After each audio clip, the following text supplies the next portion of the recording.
Si quieres saber quién era Jesucristo, Vívelo. tienes que vivirlo. ¿Tú crees en la existencia de un Jesús histórico? Lo único que me importa es el Jesús histórico. Lo que fue antes y lo que fue después me trae al fresco. Lo que quiero saber es qué vivió, cómo vivió. ¿Puedes explicarnos cómo percibes, cómo sientes a Dios? Dios no es, ni está. Está por encima del ser y del estar. ¿Qué es? ¿Puedes decir qué es o no se puede decir qué es? Nada. El entender el mensaje de Jesús solo puede hacerse en la medida que vivas lo que vivió Jesús. No se trata de explicaciones. La meta del ser humano es ser lo que ya es. Y entonces, ¿para qué hace falta la vida si somos lo que ya somos? Para tomar conciencia de ello. Jesús murió por vivir a Dios de una manera distinta como lo vivían los fariseos. Descubrir lo que fue Jesús solo lo hace aquel que se identifica con Jesús y que descubre en él mismo lo que Jesús descubrió en él mismo. Entonces, ¿quién es Jesucristo? ¿Quién fue Jesucristo?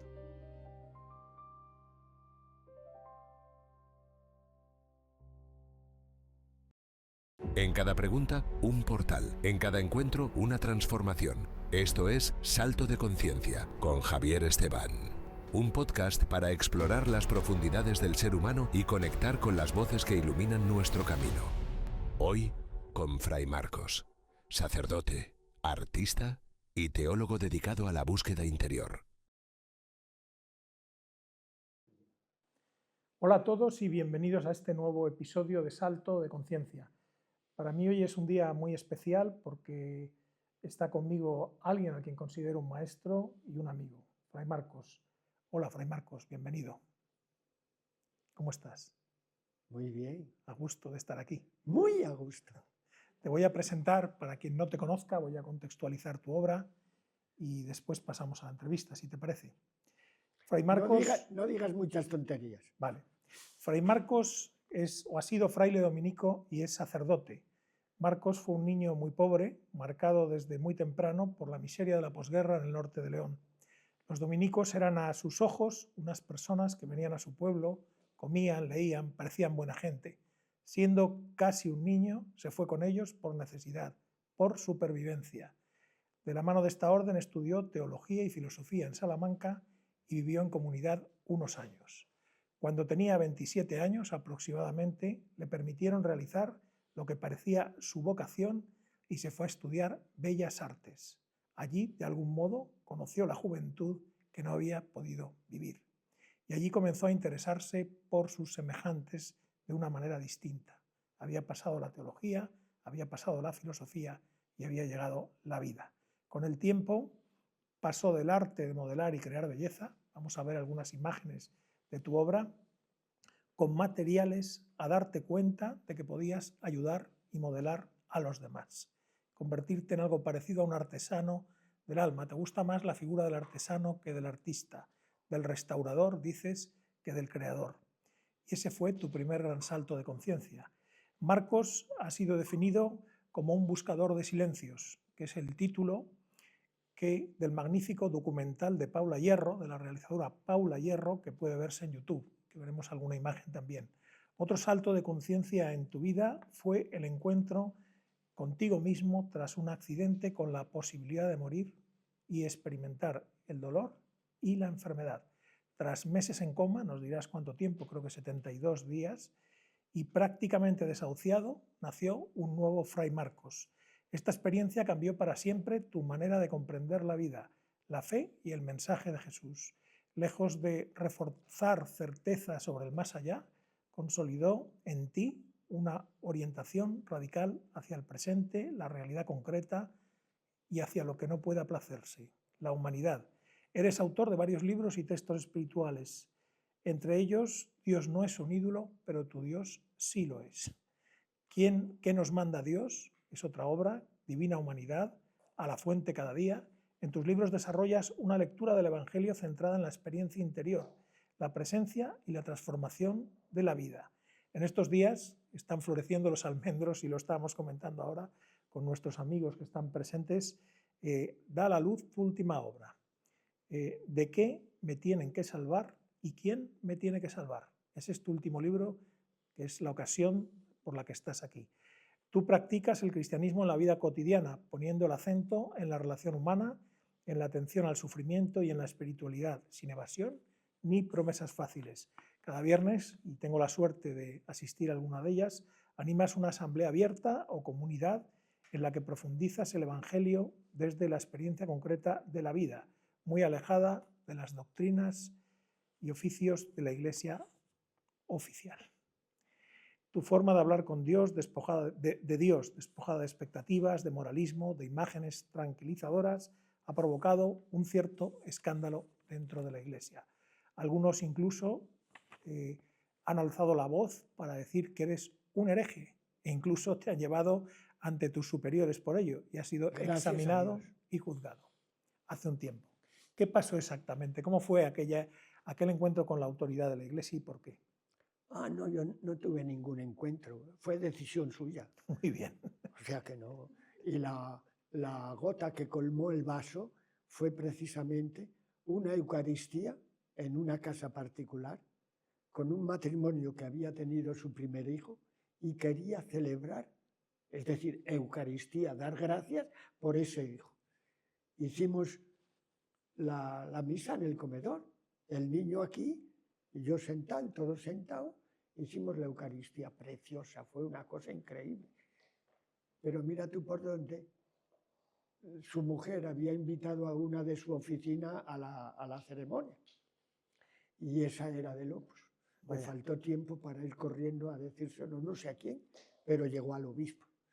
Y es el celebrar una Eucaristía en una casa particular, que fue lo que se hizo durante siglos en todo el cristianismo.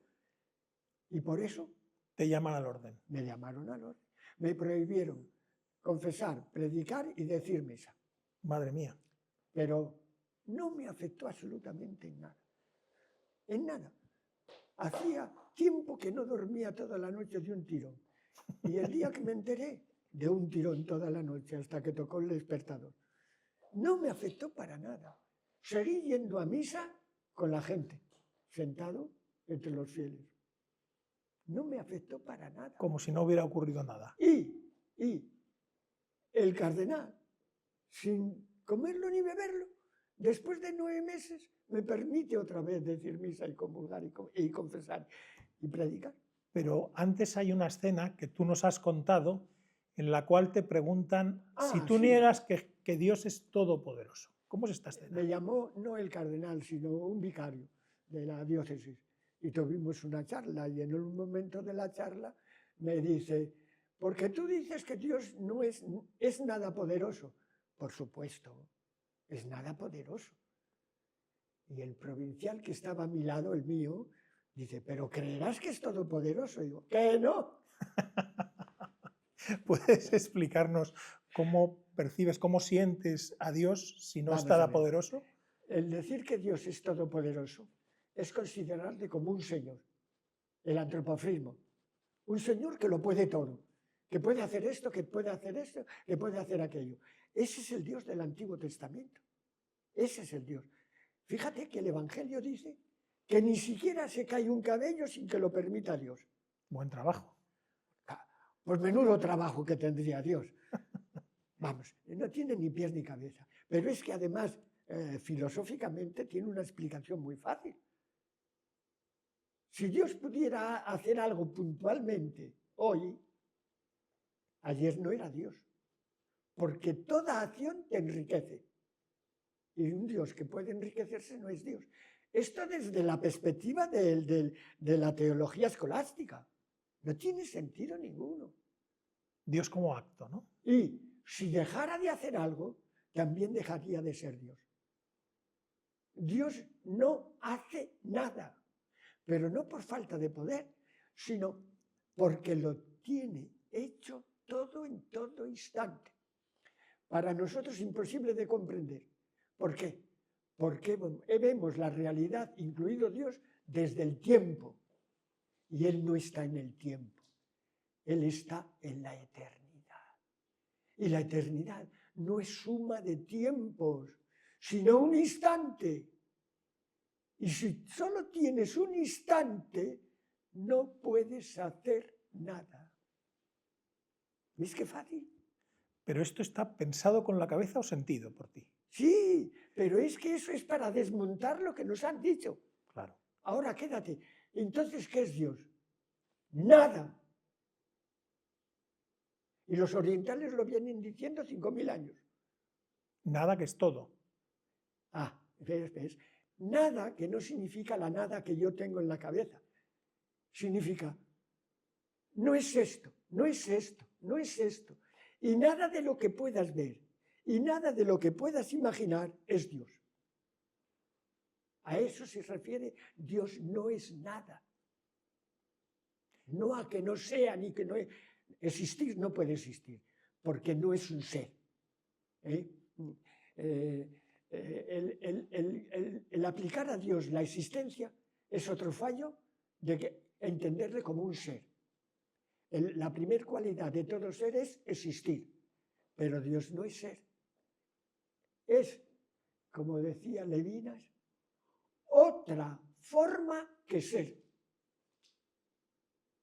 A ver si esto es clave. No es un ser, es otra cosa. Para quien nos esté oyendo, ¿qué es? ¿Qué es? ¿Puedes decir qué es o no se puede decir qué es? Lo decía San Agustín, si yo pudiera decir lo que es Dios, ese Dios no era Dios. Esa es la trampa en la que hemos caído. Le hemos aplicado escapisayos por aquí y por allá, creyendo que le hacíamos más grande.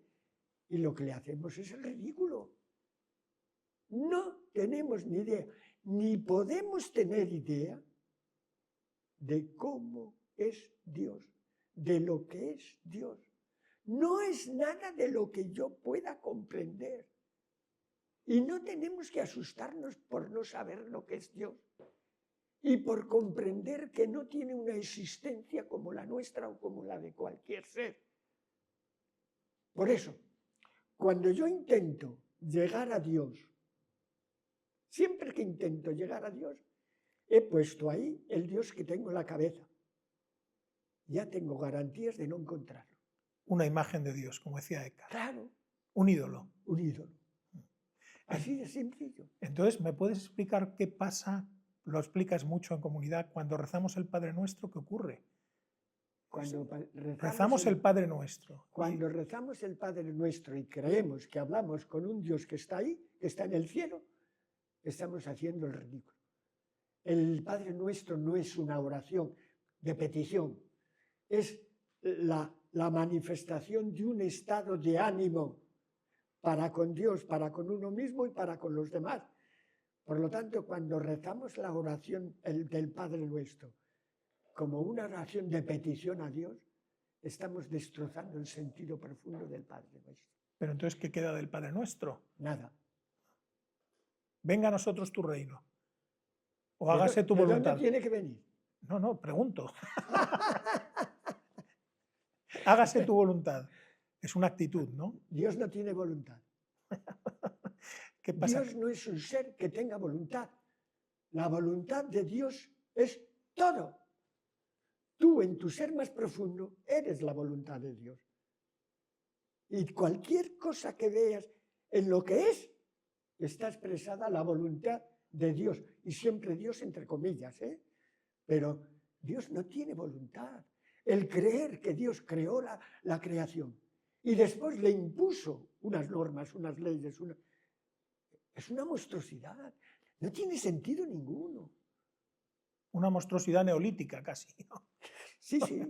Pero además, Dios no es, ni está. Está por encima del ser y del estar. Y entonces, ¿qué relación tengo con Dios? Con el Dios que tengo en la cabeza, ninguna. Aquí está el fracaso de tanta experiencia espiritual que quieren relacionarse con el Dios que tienen en la cabeza. La única manera de descubrir a Dios es descubrir tu propio ser y el ser de los demás. Por eso dices o has escrito que Dios se hace presente únicamente cuando salimos del ego y nos volcamos en lo humano. ¿Puedes explicarlo? En lo humano y en lo biológico, en cualquier animal y en la puesta de sol. Cuando salimos de la mente que tenemos, de la conciencia que tenemos de Dios no sabemos nada. Pero el saber que no sabemos nada de Dios fue un avance monstruoso. Porque lo que nos ha metido por todo el callejón de las religiones, de la norma, del precepto, de la obediencia, es el creer que Dios podía decirme a mí lo que tengo que hacer. En el momento que caiga en esa trampa, destrozo mi espiritualidad. Dios no tiene nada que decirme, ni nada que mandarme, ni ponerme ninguna obligación. Yo tengo que descubrir lo que mi verdadero ser exige. Y entonces ponerse en esa dinámica de ser realmente lo que soy. Fíjate qué fácil. Y qué difícil. Depende de cada uno. Depende de cada uno. Escuchándote se escucha la escolástica, pero también se escucha a Eckhart, pero también se escuchan a los maestros del despertar, como llamaban a Freud o a Feuerbach, etc. Claro. Pero ¿cómo se puede aproximar alguien a Dios a través de la meditación? ¿Tú meditas? Es el único camino. Bien. También se ve Oriente en tu camino. Buda, has dicho meditación. Sí. Y meditación quiere decir pensamiento que evoluciona. Y esa no es la verdadera oración. La verdadera oración es la contemplación. Aparcar la mente, quedarse en blanco e ir empapándote de lo que sale de lo hondo de tu ser. Por lo tanto, no es un proceso mental.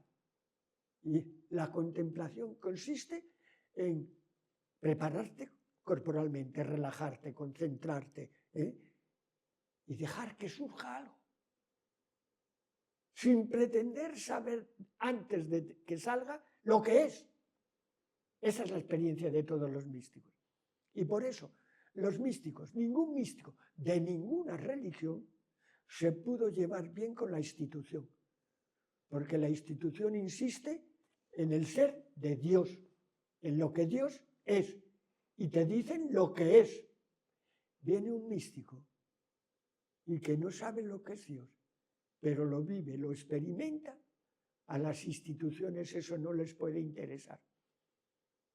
Porque no pueden controlarlo. Porque no pueden controlarlo. Porque entre el verdadero Dios y yo no se puede meter la institución, la jerarquía. Pero entre el Dios pensado y tú está siempre la jerarquía.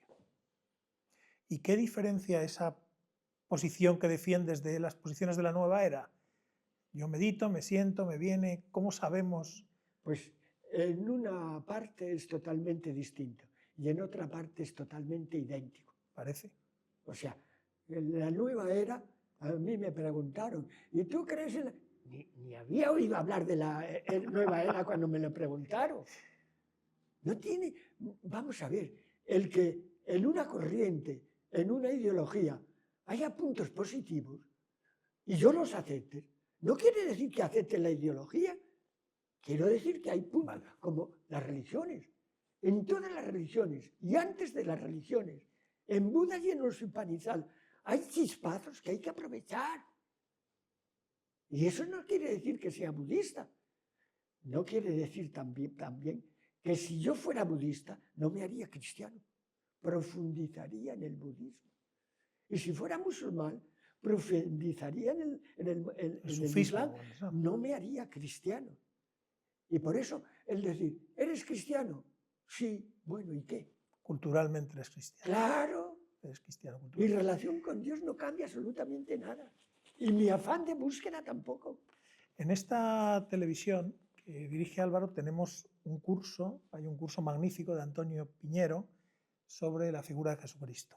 Y además hay 2 documentales, en uno de los cuales vas a participar. Nunca hemos conseguido saber, y yo sé que no tiene respuesta, Pero ¿cómo imaginas que era la meditación de Jesucristo? ¿Cómo meditaba Jesucristo? Ojalá nos lo hubieran dicho, pero no se puede decir, ni los místicos pueden decir. Tú oyes a San Juan de la Cruz y sale por peteneras, sale con poesía, es decir, con símbolos, con imágenes, pero no puede decir lo que experimenta. Si lo pudiera decir, no era auténtico. Y muchos místicos dicen más de lo que podían decir. Pero sobre todo en los místicos lo que nos falla es la manera de entender lo que dicen. Como la Biblia, como toda la Escritura, la revelación. ¿Y qué es la revelación?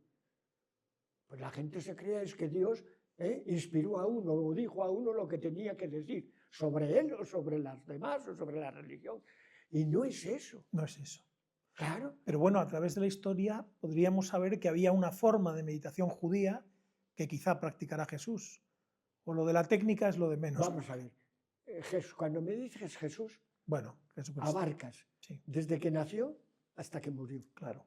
Y Jesús, como cualquier ser humano, tuvo una evolución lógica.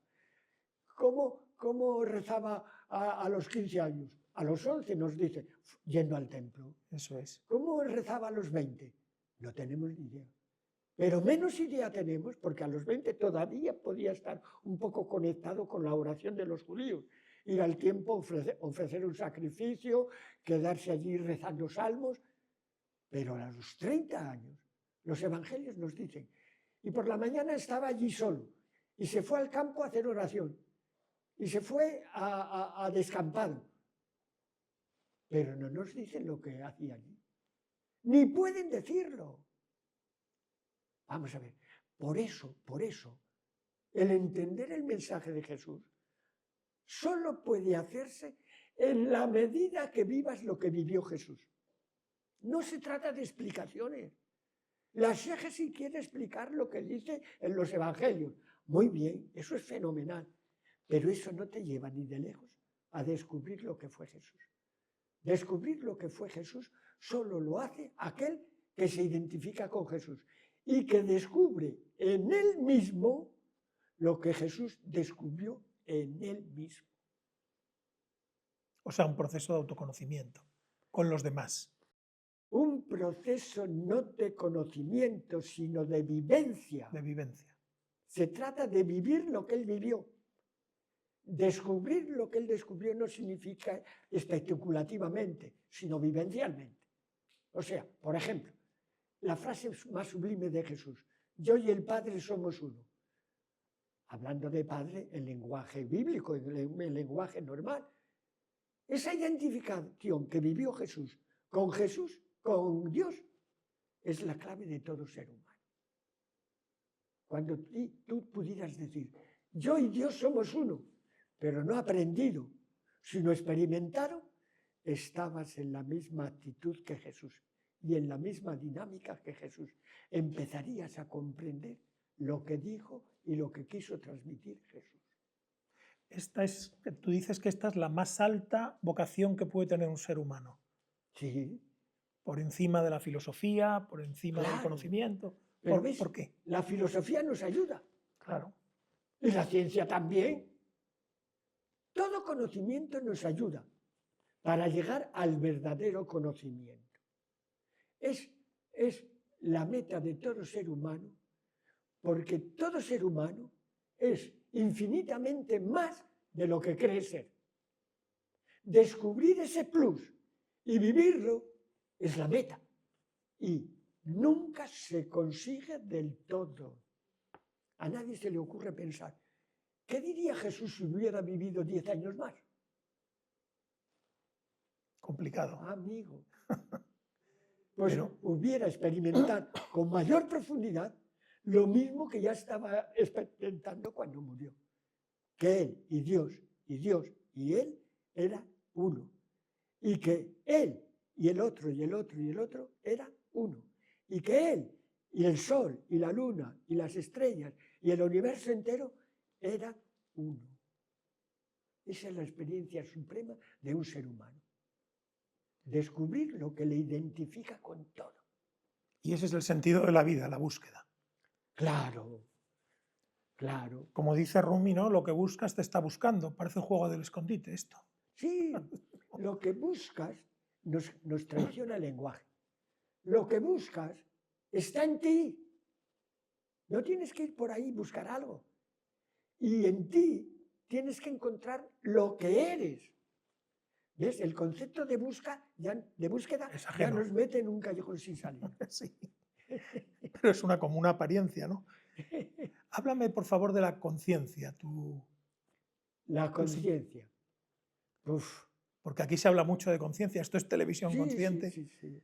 Pero yo cito la conciencia en el sentido de tomar conciencia de. Vale. Tomar conciencia de lo que soy. Lo que acabamos de decir. Descubrir tu verdadero ser. Es decir, que lo que eres lo veas desde tu estado consciente. Es decir, consciente no quiere decir racional.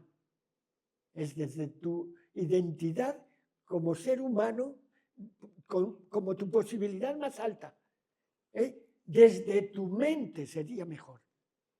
Descubrir lo que eres. Y eso sería tomar conciencia de lo que eres. Ahora, si entendemos conciencia en sentido psicológico, la capacidad que yo tengo... La conciencia no, la conciencia. La conciencia, eso no. Además, vamos a ver, lo más tremendo para un ser humano es aceptar que esa capacidad mental, esa capacidad de tomar conciencia de uno mismo y de los demás, se va a acabar. Es lo más difícil de aceptar. Y si no aceptas eso, no entras en tu verdadero ser. Sigues en tu falso ser, porque entre otras cosas te crees que eres conciencia. Y no eres conciencia, eres infinitamente más que conciencia. Pero la conciencia te permite descubrir lo que eres. No se pueden identificar. Y por eso, lo que soy permanece. Mi conciencia individual de lo que soy, ¿para qué tiene que permanecer? Si lo importante es lo que soy, no la conciencia que no lo que percibo que soy. Lo que voy percibiendo que soy. Sí. Pero ser. Hasta llegar lo más hondo posible. Entonces de ahí viene el cuento de que la vida es la obra, no vamos a decir una entidad ni un ser, pero sería Dios que se da a conocer a sí mismo, la conciencia que se da a conocer a sí mismo. Dios a sí misma, a través de la vida de cada uno. Dios no puede darse a conocer.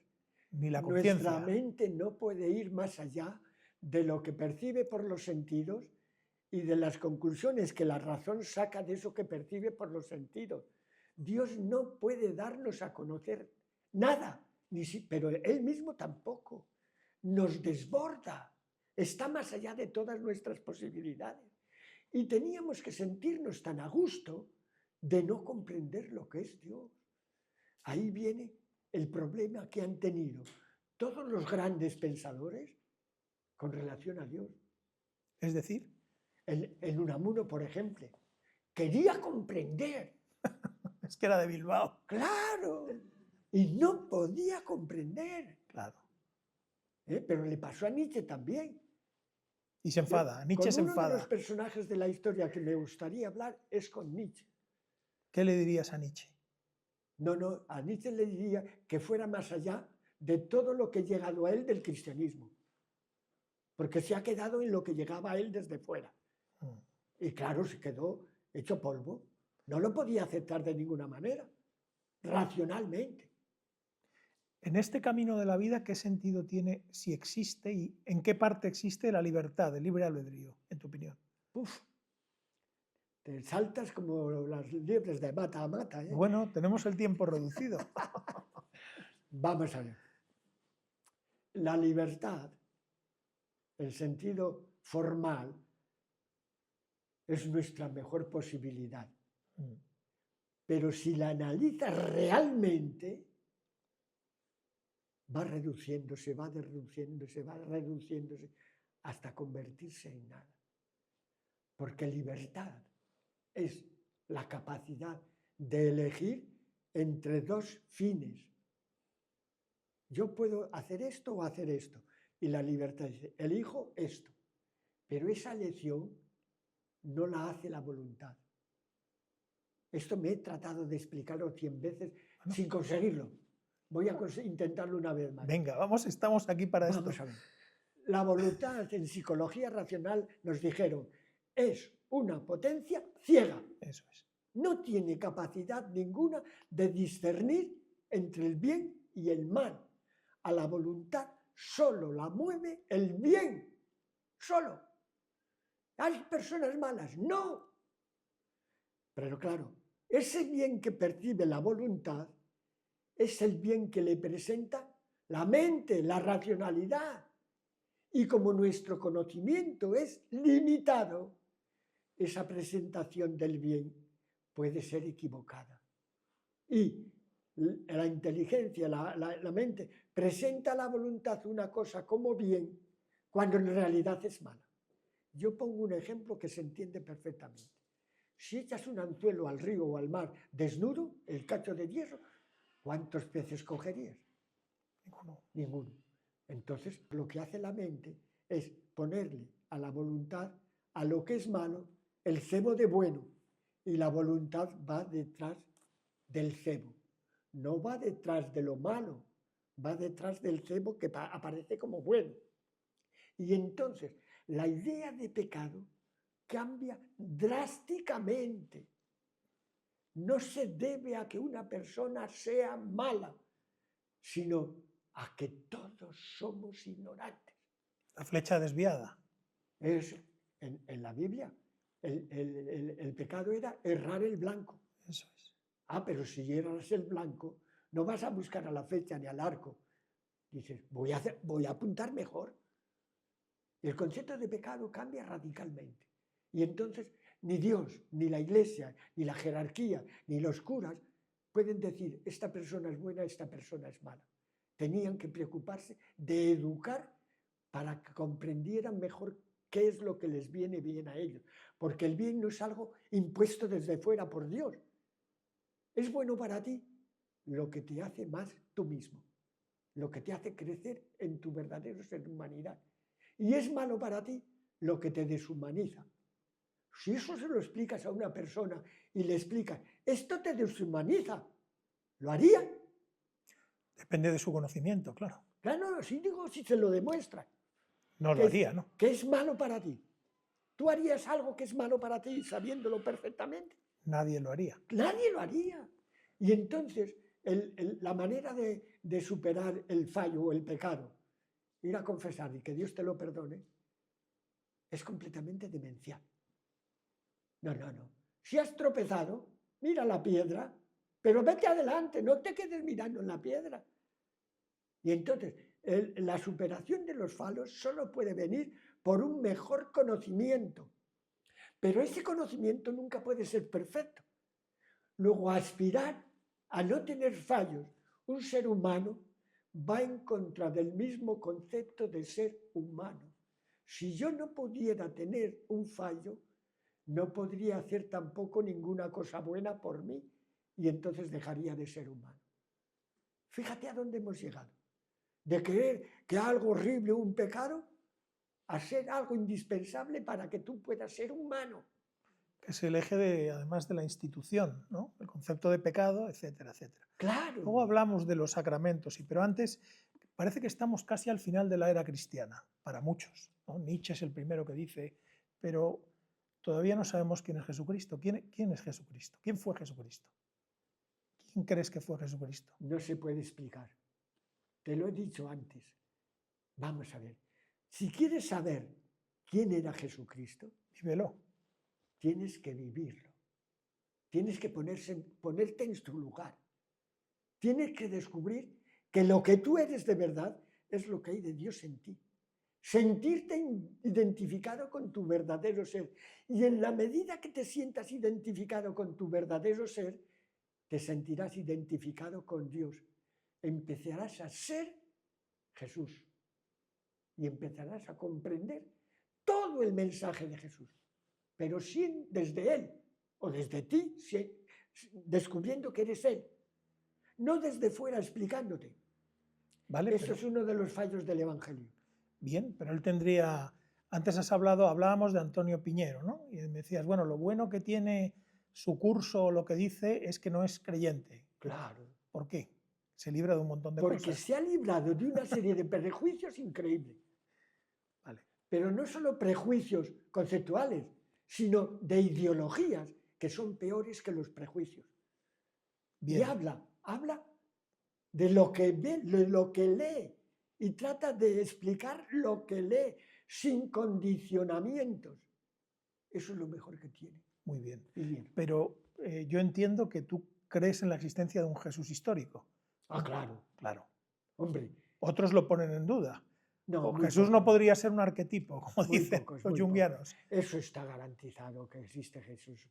Pero vamos a ver, Y no solo creo en el Jesús histórico, sino que lo único que me importa es el Jesús histórico. Lo único. Un ser humano que vivió una vida humana. Vamos al credo. ¿Eh? Y dice, vamos ahora por el credo. que nació de María Virgen. Claro, por obra del Espíritu Santo. Y a continuación fue crucificado, muerto y sepultado. Y resucitó. De la vida de Jesús, nada, absolutamente nada. Está vacío, sí. No me importa, eso no me importa. Lo que fue antes y lo que fue después me trae al fresco. Lo que quiero saber es qué vivió, cómo vivió. Y nuestro credo, ni palabra. Eso es una monstruosidad. Que nos manifiesten a Jesús, que nos hagan llegar a Jesús, pero el que vivió allí. No podemos llegar totalmente, pero por lo menos acercarnos a lo que fue Jesús, que es lo único que... Vamos a ver, si empezamos porque era divino y bajó del cielo, a mí no me importa. Si descubrimos que fue plenamente humano y a través de su humanidad fue capaz de manifestar a Dios, amigo, eso cambia totalmente. Ah, bueno, pues ahí ya lo has definido un poco a Jesús. ¿Eh? Que ahí ya lo has definido un poco, al Jesús histórico. Pero No, Pablo, Jesús era un maestro, era un rabí, era un maestro, no era rabí. ¿no? ¿Qué era? Le llamaban rabí, pero no era rabí. Era uno ¿Qué del fue en pueblo. diferentes etapas? Uno del pueblo. Uno del pueblo, Ese dato parece una tontería. pero no lo es. Vino del pueblo, de una familia, y tuvo que desplegar su humanidad desde cero. Eso es lo que nos tenía que interesar. ¿Para qué? Para desplegarla nosotros también. Mi humanidad. Y también desde cero. ¿Hasta dónde llego? Cuando digo esto, a mucha gente dice, es que tú te identificas con Jesús. Ojalá. Pero el abismo que hay entre intentar ser Jesús Claro. y serlo, vamos. O sea, que lo que fue Jesús, en el fondo, lo somos todos y cada uno de nosotros. Lo que pasa, que ni lo llegamos a conocer y mucho menos vivirlo. Pero incluso entonces Trump también es Jesús, por ejemplo. Un demonio contemporáneo. Trump es Jesús. Tiene algo de Jesús. Tiene algo de Jesús, pero lo ignora. Lo ignora Claro, y lo aparta. Como tú y como yo. Claro. Lo ignoramos también, Vamos a como ver. tú menos.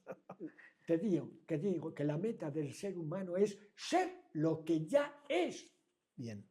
¿Y entonces para qué hace falta la vida si somos lo que ya somos? Para tomar conciencia Ah. de ello Vale. y vivirlo como ser humano, como ser consciente, como ser con capacidad de tomar esa conciencia de lo que es. La vida, el objetivo de la vida es solo tomar conciencia de lo que eres. Un gato no puede tomar conciencia de lo que es. Que sepamos hasta ahora, Que el ser sepamos. humano sí. Sí. Algo. Pero eso es lo grande, que no vas a terminar nunca. O sea, no tiene que amilanarnos ni acongojarnos. No. Yo nunca llegaré a ser lo que soy. Genial. No voy a quedarme en paro durante toda mi vida, aunque tenga 88 años. No me voy a quedar en paro. Tengo que seguir trabajando. Y eso es lo que nos tenían que inculcar. No si esto está mandado y aquello está prohibido. Y encima después darte en el cogote porque has fallado. Por pecador. Claro, tal como hablas tú de Jesús, era inevitable su ruptura con su tradición y con la ley judía, era inevitable. Y Sí, también claro. probablemente el enfrentamiento con el mundo político romano. Por supuesto. Vamos a ver, entras en otro tema que Sí, cambiamos un poco de que orden. teníamos que tener otra charla entera. ¿eh? Bueno, pero ¿Cómo se interpretó desde el judaísmo la figura de Jesús? El ámbito general fue de rechazo total. ¿Por qué? Porque los judíos se creían en un Dios que era el suyo, que había dado unas normas y que había que cumplirlas porque las había dado Él, no porque te llevaban a mayor humanidad. Y Jesús lo que hizo es separar estas dos cosas. Una ley, muy bien. ¿Me hace más humano? Muy bien. ¿Me deshumaniza? Muy mal. Eso es lo que explicó Jesús con sus hechos. y su pelea con los fariseos. Sí, su pelea con los fariseos no es tal como la han manifestado después. Si con algún grupo del tiempo de Jesús se puede identificar Jesús, es con los fariseos. Lo que pasa que fue más allá de ellos. Los fariseos cumplir la ley. Y creían que cumpliendo la ley adelantaban la parusía, el fin de los tiempos y que Dios les iba a premiar por cumplir la ley. Para ellos, el otro no contaba. La ley manda esto, que se machaca a una persona.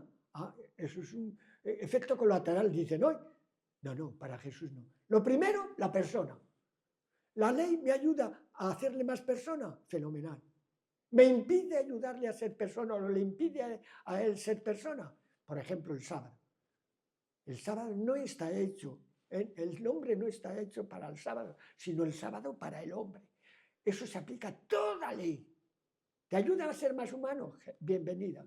¿Te impide ser más humano? Recházala de plano, que es lo que hizo Jesús. Y el choque era inevitable. Vamos a ver. Entonces, nos han comido el coco con la muerte de Jesús. Vamos a ver. Y murió por nuestros pecados y gracias a su muerte Dios nos ha perdonado. Eso no tiene ni pies ni cabeza. Vamos a ver. Jesús murió por vivir a Dios de una manera distinta como lo vivían los fariseos. Y la muerte no fue más que una consecuencia de eso que vivió. Ni Dios la quiso, ni Dios la permitió, ni mucho menos murió por nosotros y por nuestros pecados.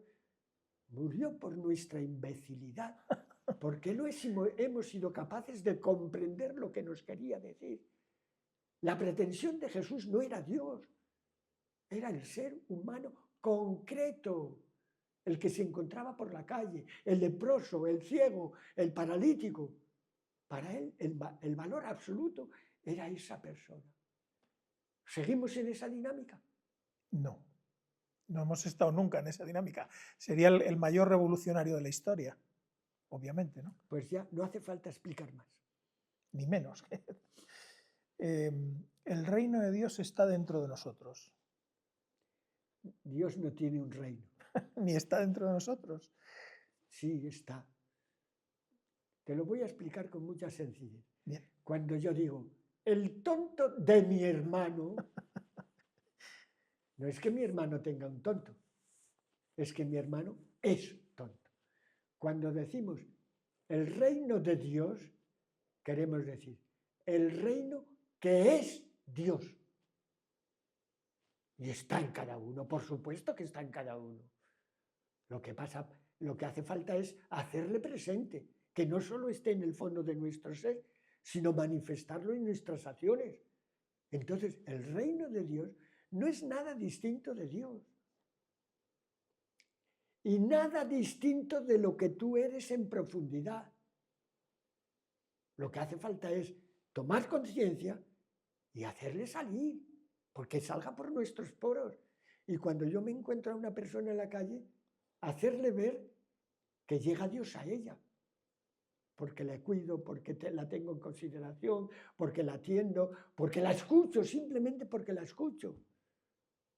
Y ahí está el problema del cristianismo, que se ha quedado en la proyección religiosa judía.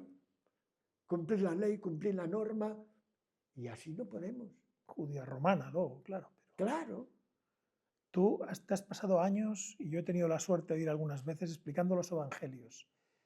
¿Cuál es tu evangelio preferido y qué escenas del evangelio te parecen con más capacidad de dar conocimiento y luz? Vamos a ver, no hay ningún evangelio preferido. ¿Vale? Hay puntos en un evangelio ¿Vale? que te llevan un poco más lejos y otros que se quedan en el Antiguo Testamento. Bien. Muchas cosas de los evangelios no son más que el Antiguo Testamento. Y otros son intención de interpretar a Jesús desde el Antiguo Testamento. Y a Jesús no se le puede interpretar desde el Antiguo Testamento. ¿Y cuáles quedan? ¿Cuáles Por quedan ejemplo, buenas? el Evangelio de Juan, Sí. durante muchos siglos, no se le dio ninguna importancia. Y ahora se le está dando una importancia enorme. Porque el Evangelio de Juan ni siquiera es un intento de narrar lo que hizo y lo que dijo Jesús. Es una serie de símbolos que quieren llevarnos a lo que de verdad fue Jesús. Pero el problema no es el Evangelio de Juan. El problema es la comunidad en la que se escribió ese Evangelio, que era una comunidad que llevaba ya muchos años viviendo lo que vivió Jesús. Y desde esa vivencia comunitaria, alguien se atrevió a escribir el Evangelio. Pero sin esa vivencia, el Evangelio no hay que le hinque el diente. No se entiende nada. Claro, no se entiende nada. Por ejemplo, Juan nunca habla de milagros. Son señales. ¿Y señales de qué? ¿Del poder de Jesús? Para nada. Son señales de las posibilidades que tiene todo ser humano, que es distinto completamente. ¿Cómo explicas, por ejemplo, entonces el relato de los peces y los panes? O otra conferencia. No, quien quiera oír tus conferencias que vaya a escucharte los viernes, pero Vamos a ver. por favor. El relato de los panes y de los peces está en los evangelios 6 veces. Lo cual quiere decir que fue algo que les impresionó, pero tremendamente. 2 evangelistas lo relatan 2 veces. Y vamos, no hay ninguna duda que Jesús tuvo que hacer eso más veces, pero el relato es el mismo, el relato. Pero claro, en cuanto nos quieren hacer ver que ese relato expresa el poder de Dios de transformar 5 panes en más de 5.000, Mercadona. no tiene ni pies ni cabeza. Hombre, unos versículos antes nos dice el Evangelio: el diablo le dijo a Jesús, convierta esas piedras en panes, y lo consideró como una tentación. Después de unos versículos, eso es lo mejor que podía hacer Jesús, un milagro. No tiene ni pies ni cabeza. Vamos a ver, en 2 palabras. Lo que Jesús hacía era comer con todo el mundo. Y eso. Cobradores de impuestos, prostitutas, de todo. Con todos. No es verdad que comiera con todos, pero para entendernos sí.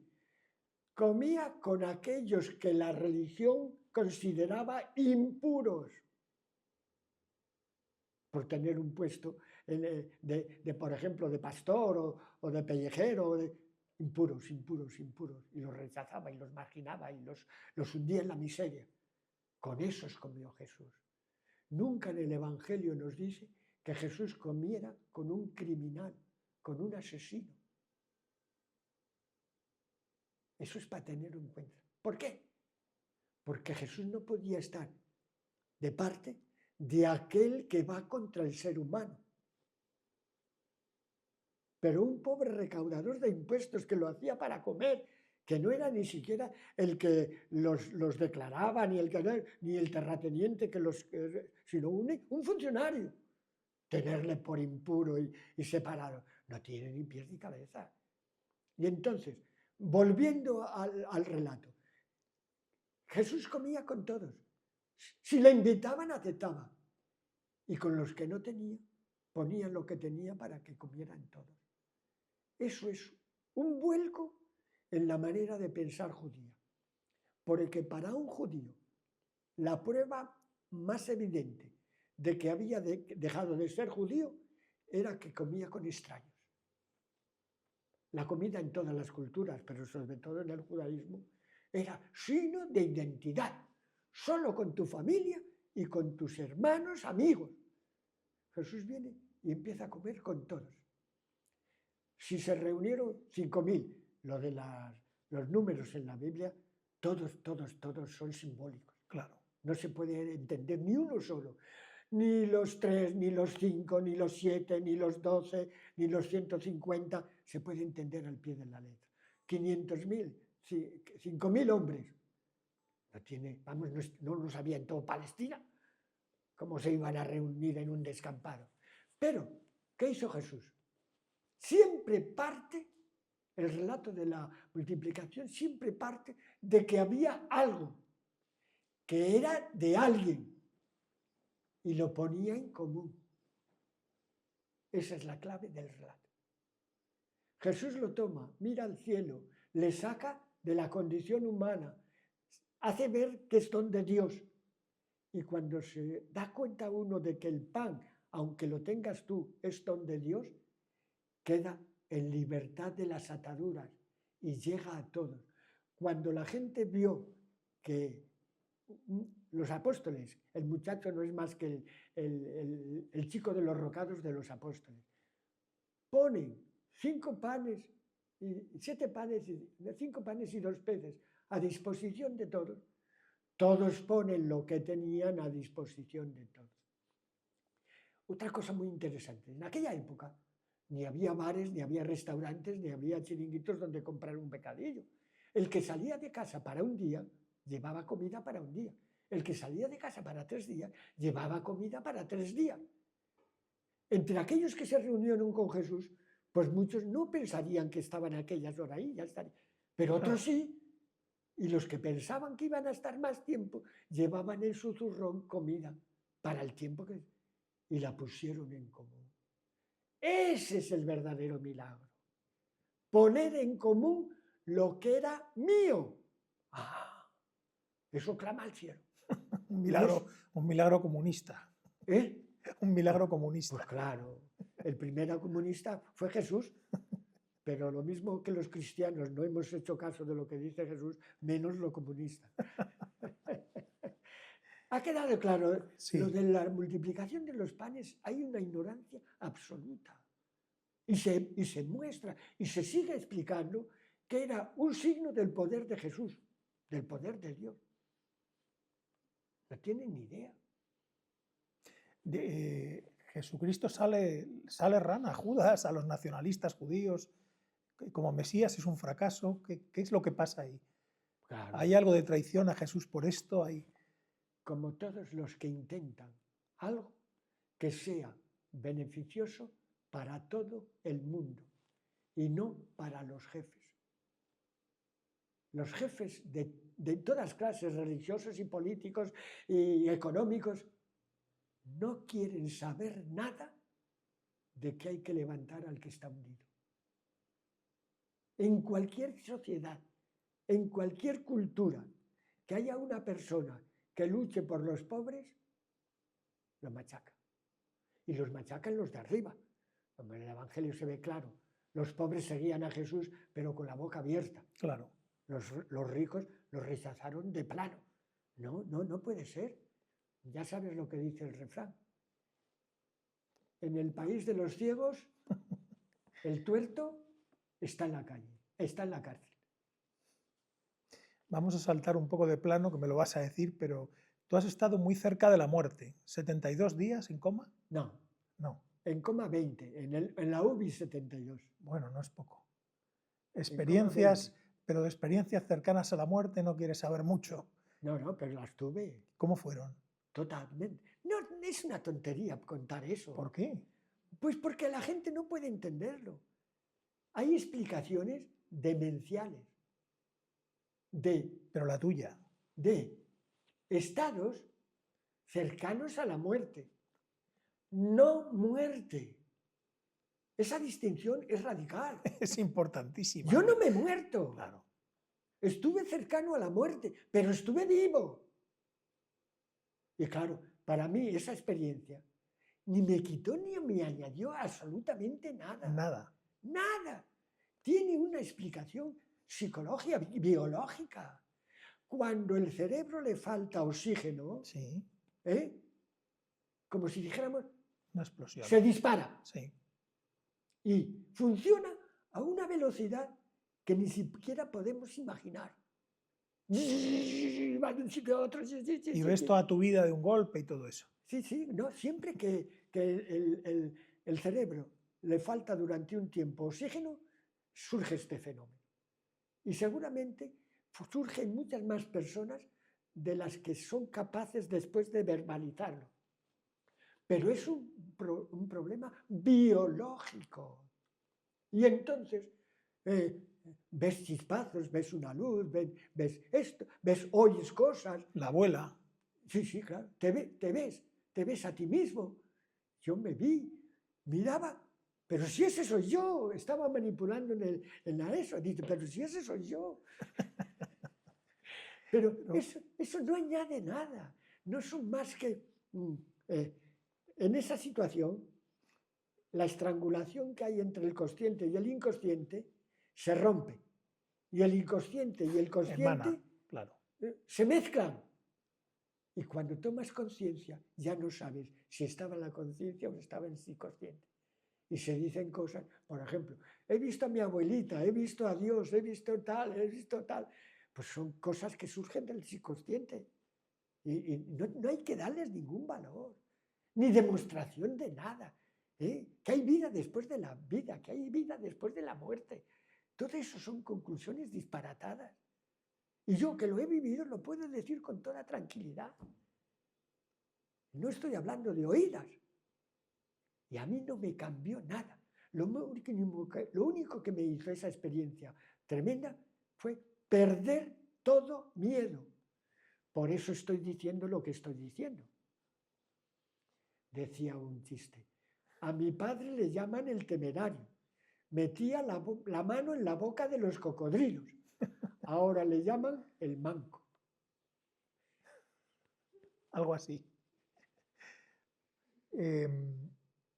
Claro, entonces la pregunta ¿de dónde vamos después de la Muy muerte? sencillo. No hay después. ¿Por qué? Porque después es un término temporal. Y una vez que termines, el tiempo para ti se acaba. Vale, pero ¿qué queda de ti? Si quieres la pregunta, la cambiamos. No queda. Nada. Porque quedar supone un tiempo. Después de, cuando dices, ¿qué queda? Después de la muerte. Volvemos a la misma. No hay después. Ahora, sacar de aquí la conclusión que todo se termina con la muerte es radical y yo nunca lo diré. Vamos a ver. Misterio, entonces. El misterio. No es tan misterio. ¿Qué es? Nosotros estamos con un pie en el tiempo, Bien. con otro pie en la eternidad. Y cada cosa que hacemos, que vemos, que aprendemos, que vivimos, está en el tiempo y también está en la eternidad. Una vez que muera, mi vida termina. El haber vivido no puede terminar porque está en la eternidad y queda. ¿Cómo? Es superior a nuestra capacidad. Y por lo tanto, cuando sacan la conclusión de lo que digo, de que no creo en el más allá, no hay más allá. Pero creo que todo lo que se vive, todo absolutamente, queda. No queda el que lo hayas vivido, queda el haberlo vivido, no el que lo vives. Yo tomo un vaso de agua y lo tomé y se acabó, ya no. Pero el haber bebido el vaso ya no cambia en toda la eternidad. Yo, si he sido y en la medida que he sido humano, ese ser humano ha enriquecido a la humanidad entera y permanece. ¿Cuál es el problema? Que cuando decimos, ¿qué va a ser de mí más allá de la muerte? estoy pensando en mi ego, en mi Claro, falso yo, está pensando tu ego. en mi individualidad, en mi conciencia. Y claro, cuando les corto ese césped, se quedan. La gente Eso es lo que no va a permanecer, es que tu individualidad. no dejas pie con cabeza. No, no, no, no, no. Vas arrasando. Sí, Como Meister pero Eckhart. partes del hecho de que todo lo que hemos aprendido son títeres. Bien. Y a esos títeres hay que quitarles la cabeza. Vale, pero aquí hay que hacer una puntualización importante en tu discurso. Sin embargo, tú no diferencias, porque podría ser un discurso muy similar al del socialismo utópico, por ejemplo, o al del comunismo, Sí, pero tú no diferencias entre materia y espíritu. claro, Para ti la materia y el espíritu son parte de lo mismo, una especie de claro. panteísmo. Ese es lo que nos ha matado, el dualismo. Eso es. Nos ha Explica un poco matado.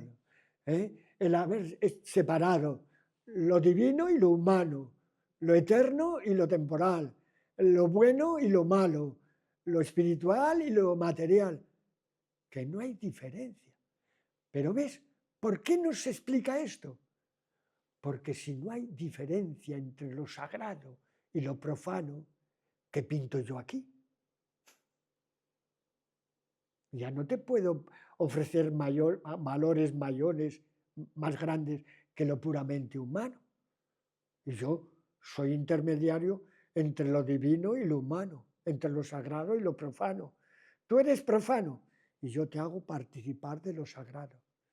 ¿Ves a dónde va? Claro, ¿Ves la hasta dónde institución. llega ese afán por seguir separando lo humano y lo divino, y de bendecir y de consagrar y de hacer esto que era profano, ahora yo lo hago sagrado? Todo es sagrado. Y no hay nada sagrado que no tenga su fijación en lo profano. Y no hay nada divino que no tenga su apoyo en lo humano y en lo terreno y en lo caduco y en lo transitorio. Entonces entiendo que piensas que las creencias son cuentos de las instituciones para explicarse esto. No exactamente cuentos. Es el no haber sido capaces de pasar de un lenguaje mítico a un lenguaje real. Todas las religiones parten de un lenguaje mítico, de un falso concepto de Dios, del mundo y del hombre. Y toda la Biblia, todo el lenguaje religioso, o es mítico o no sirve para nada. Decir mítico no es decir mentira, es decir otra clase de verdad. Ahora, si una frase mítica la hago entender literalmente, ya ni es mítico ni es real. Es una ficción. Esa es la base de todas las religiones. Una ficción. Interpretar lenguaje mítico en sentido literal. Vale. Por ejemplo, Dios está en el cielo. No sabemos lo que pensaban los primeros allá en el Paleolítico cuando pensaron un Dios en el cielo. No sabemos. Lo expresaron de una manera. Y ahora cogemos nosotros, Padre nuestro que estás en el cielo. No tiene sentido ninguno. Bueno, es una manera de hacer mito, ¿no? Pero si tú mantienes que es una manera de decir, genial. Es que no tenemos otro lenguaje. Claro. Pero no hay que caer en la trampa de creer que ese lenguaje, que es mítico, es real, es literal. En la literalidad. Entonces, sin la experiencia de la comunidad, no hay cristianismo. No, imposible. Ni Dios. Y el mensaje de Cristo es un mensaje para la humanidad. Pues claro. No es un mensaje dirigido a los dioses extraterrestres. No es un lenguaje para la humanidad. Es un lenguaje para cada ser humano. Vale. A Jesús no le interesaba la humanidad, le interesaba el ser humano concreto, ya lo hemos dicho. Al pobre, al desgraciado, al ciego, al que nadie atendía, al despreciado, al que lo utilizaban. Eso es lo que le interesaba a Jesús. Es un lenguaje para la humanidad, pero para la humanidad de cada uno. Sería la expresión exacta. Es un lenguaje para que yo despliegue mi humanidad y tu humanidad y la otra humanidad. Entonces, fíjate, en los evangelios, qué pocas veces habla Jesús de Dios. Casi nunca. Menos que de la higuera. ¿eh? Menos que de la higuera. Eso. Entonces, estamos muy confundidos. Estamos en un punto en que hay que dar una vuelta de calcetín a toda la escritura, lo escrito, la teología, la visión de Dios, la religiosidad. La gente se pregunta, ¿la iglesia va a terminar? ¿De qué me hablas? ¿De la institución o de la comunidad? Sin comunidad no puede haber ser humano. Tú has oído hablar del mito del buen salvaje, un niño que lo coge una loba, Sí. en el caso de Roma, o una cabra y lo cuida, un Tarzán. Y cuando llegue a los 20 años, ¿qué tiene esa persona de humanidad? Bueno, ya se hizo el experimento Sí. con Federico II y con los ilustrados. Sí. Eran animales, prácticamente. ¡Claro! La humanidad solo se puede desplegar con la convivencia. La humanidad no está en el ADN.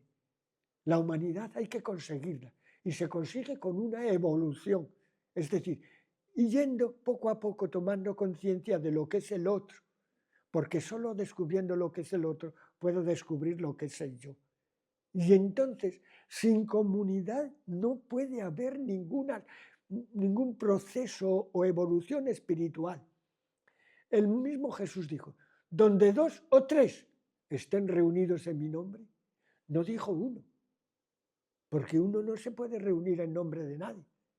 Entonces, sin comunidad no puede haber ningún proceso espiritual en la humanidad, en cada hombre. Y por eso no nos tenemos que preguntar, ¿la comunidad es necesaria? No. Es que no se puede pensar en un ser humano si no vive en comunidad. No se puede, no evoluciona, no. Ahora, fíjate, lo que está ahora aflorando, no digo aflorando porque existió siempre, sino potenciándose, es el individualismo. Y la soledad. Nos estamos apartando de lo humano. Cuando una persona actúa y hace esto porque le viene bien a él y deja de hacer aquello porque le puede hacer mal y no piensa más que en él, la humanidad tiende a cero. Y esa es la generalidad en la que la sociedad hoy está educando. Nos estaba educando y está educando en la individualidad. Tú tienes que vivir luchando contra todos, pues te destrozan. Hace falta una verdadera metanoia en ese sentido. Claro. Un salto de conciencia. Claro. Me gustaría acabar contándonos algo de tu última obra. ¿De qué tenemos que salvarnos? De nada. El resumen del libro es de nada. De nada. ¿Quién te tiene que salvar? Si no te tienen que salvar de nada, nadie tiene que salvarte. Tú estás salvado. Hagas lo que hagas. Pero no seas Stalin, Hitler o... Pero no te has enterado. Lo que hay que hacer es que la gente se entere de que está salvada, de que en su verdadero ser no le falta nada, ni tiene nada de más. Tiene todo lo que tiene que tener para ser él. Si tú o yo echamos algo en falta, es que no hemos llegado a la esencia. Y eso que he hecho en falta es accidental. Es decir, que da lo mismo que lo tenga que no lo tenga. Porque mi humanidad ni va a disminuir por no tenerlo, ni va a crecer por tenerlo. Y entonces, lo que hay que descubrir es que estamos salvados. Fíjate, Jesús en el Evangelio nunca dice, yo te perdono. Dice, tus pecados están perdonados. Es distinto, claro. Nosotros sacerdotes, cuando damos la solución, yo te perdono. No hemos entendido nada. Hay que convencer a la gente de que está perdonada. Pero no cuando se arrepiente y hace penitencia y hace esto y hace lo otro. No. Siempre. Haga lo que haga. Haga lo que haga. Has hecho una imbecilidad. Pues descúbrela y sal de ella. No hay castigo, no hay infierno. ¿Pero cómo? No esperaba que me hicieras esa pregunta. Bueno, es que estamos acabando y se me vaya un poco la cabeza. Dime, ¿hay castigo, infierno o no? Decía uno, sí, hay infierno, pero el infierno está aquí. Claro.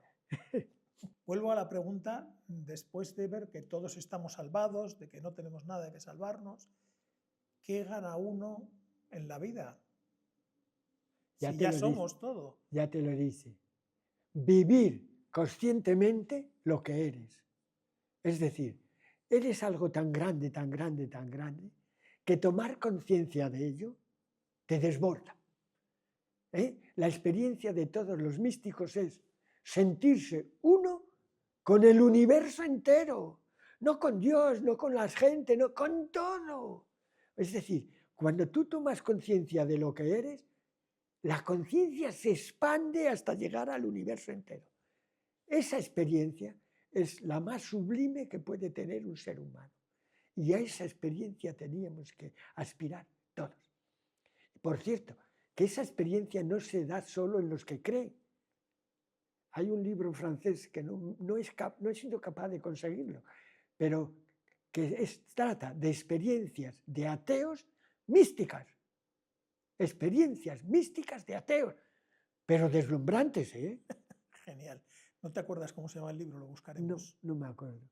Pero deslumbrantes, como las puede tener el mayor místico. ¿Qué pasa? Pues son situaciones especialísimas en que las circunstancias, el ambiente, te lleva a salir de ti y a experimentarte como identificado con todo. Esa es la experiencia mística. Y eso da una seguridad, una tranquilidad, una paz, una armonía, una totalidad que nada, absolutamente nada, puede suplir. Es el gran quitamiedos.